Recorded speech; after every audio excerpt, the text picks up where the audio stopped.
一个写小说的。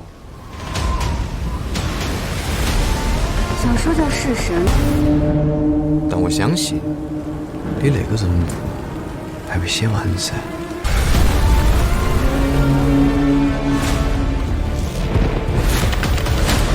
这个小说家3天以后就会写完小说，这是你最后的机会。小说改编现实，我不晓得，但我相信你那个人物还没写完噻。什么我的人物？我都把你写到小说里头了。自杀小说家是由同名奇幻小说改编。电影的开始是一位父亲为了寻找失踪女儿，接下了一个任务，去刺杀一个网络直播小说家。同时，这个小说家笔下的作品里的奇幻世界里，正在上演一场复仇行动，也正影响着现实社会。而且这两个世界里的人物互相影响，互为命门。现实与小说两个世界相互影响，一场平行世界的奇幻冒险之路逐渐展开。陆空文活不成，一介凡人竟敢弑神。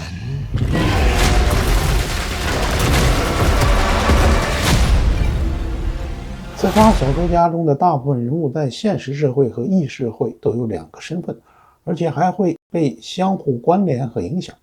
雷佳音在现实社会中是寻找女儿的关宁，在异世界他是红甲武士。董子健分别是小说家陆空文和异世界中的少年武侠空文，而于和伟饰演的是现实社会的大老板李牧，对应的是异世界中的大反派赤发鬼。为了避免小说家陆空文写死自己，才命令杨幂饰演的美女助手图灵找到了杀手关宁，让他去异世界杀了小说家。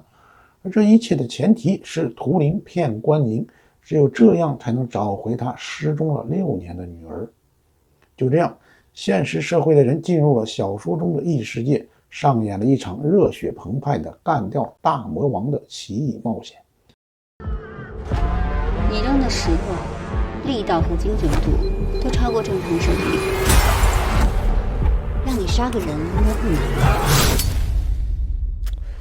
让我杀谁？一个写小说的。小说叫《弑神》，里面有个角色叫做赤发鬼。每次赤发鬼生病或者受伤，我老板就会像今天这样晕倒。照他目前这个写法，赤发鬼会死。小说能改变现实，你信？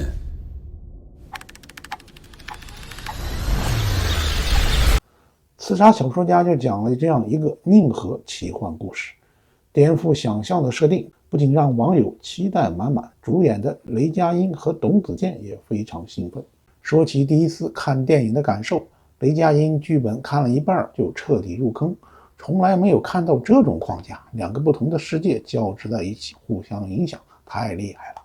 董子健也直言，导演太大胆了，敢拍这样的戏。与春节档的其他电影对比，这部电影需要大量动脑，因为2个世界的相互影响是错综复杂、潜移默化。其实在春节档，观众可能更喜欢看不烧脑的剧情，比如《你好，李焕英》这样的亲情喜剧和《唐人街探案》这样的无厘头尿剧。小说能改变现实吗？我不晓得，但我相信小说里的世界和人都存在。希望，相信就有。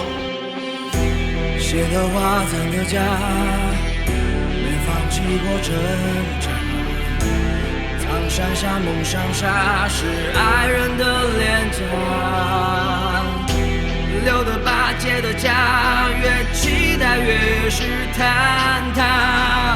跌跌撞撞，手心剩下牵挂。雷佳音饰演了关宁，因寻找6年前失踪的女儿小橘子而接下了刺杀小说家的任务，而电影中其实已经给出了他女儿的结果，他早在绑架的过程中就去世了。杨幂饰演涂玲是反派美女杀手，从小被遗弃，面对李牧大老板下达的指令，涂玲绝对是言听计从。董子健饰演的陆空文是小说家，一口四川话，他还是自己小说中的少年空文，性格内向但内心强大。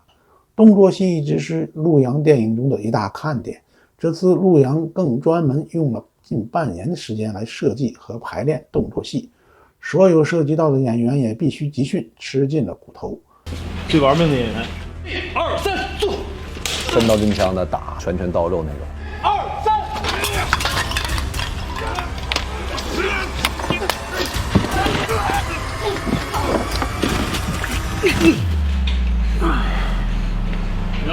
我打着了，对不起，没事。对不起，我打着了。在宣传片中，雷佳音冒着大雨在街头拍摄打戏，造型十分落魄，仅一条过肩摔的镜头，他就被反复摔在地上10几次。杨幂也一改往日的温柔，眼神犀利，刻苦训练，为了这次打手角色，经常一个动作练习上百次，终于将脚踢过了头顶。董子健更是剧组的劳模，因为动作戏最多，他提前4个月就天天去训练室报道，咬着牙把体脂降到了12%，其他演员也是吃尽了苦头。因此剧组照片一经发布，就被网友调侃到，这不是电影明星的神仙组合，而是训练班的全员狠人。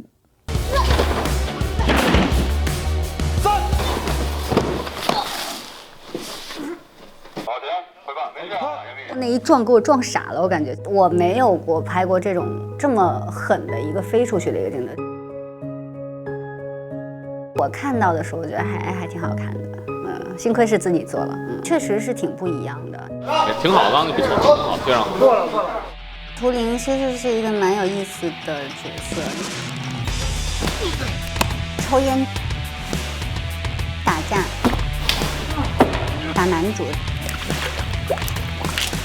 但是我并不是一个坏女孩。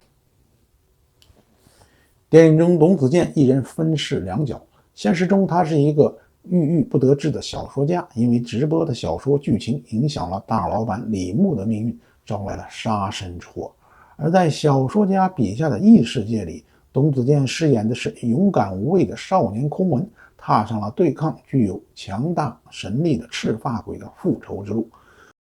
这一路虽多磨难，但他披荆斩刺，一往无前，与赤发鬼的大战一触即发。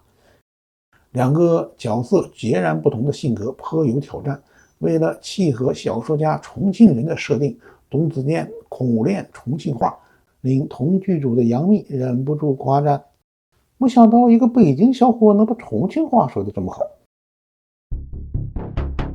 很久以前，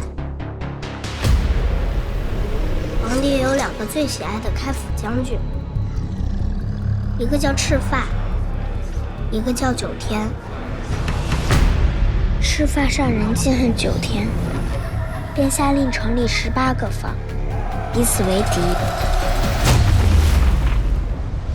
司法鬼，我是山里的。硬币人脸，让梦魇杀去了。小橘子，小说能改变现实吗？你只有3天时间，别辜负我们的信任。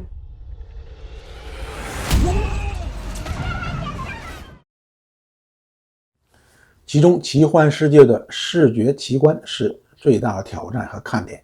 陆阳导演透露，片场的秘密武器是一套动作捕捉加模拟拍摄系统。片场的100台摄影机和20台电脑开启了中国电影的模拟拍摄的第一次尝试。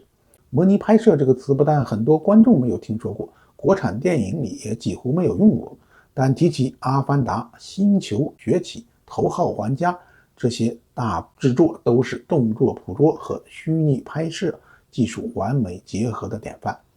赤沙小说家则是中国第一部用这套系统拍摄的真人电影，把很多奇幻世界中的脑洞变成了现实。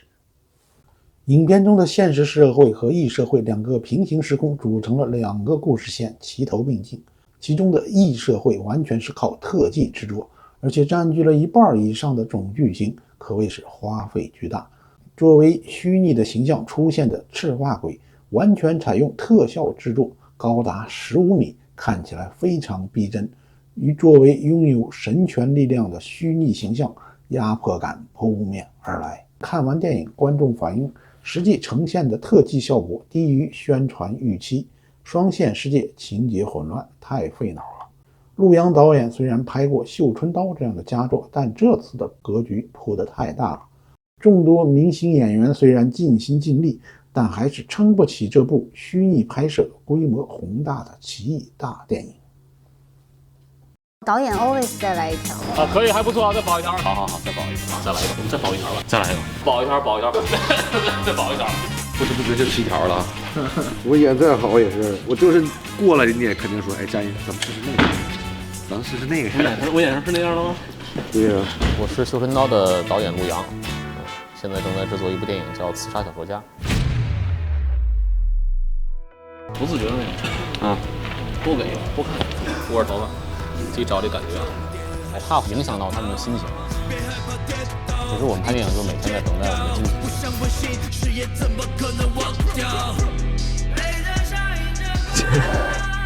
我喜跑，C 标题。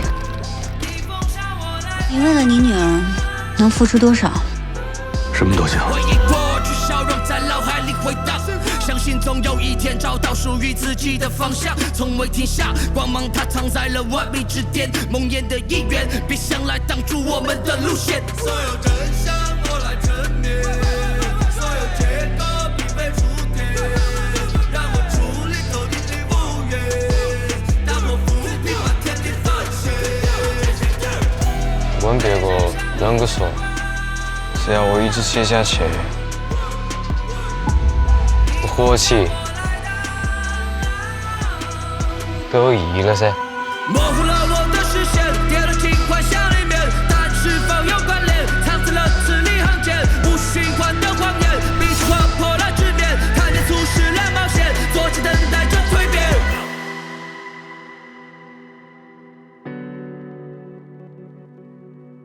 这小说是你写的，那你就能改变那个世界啊！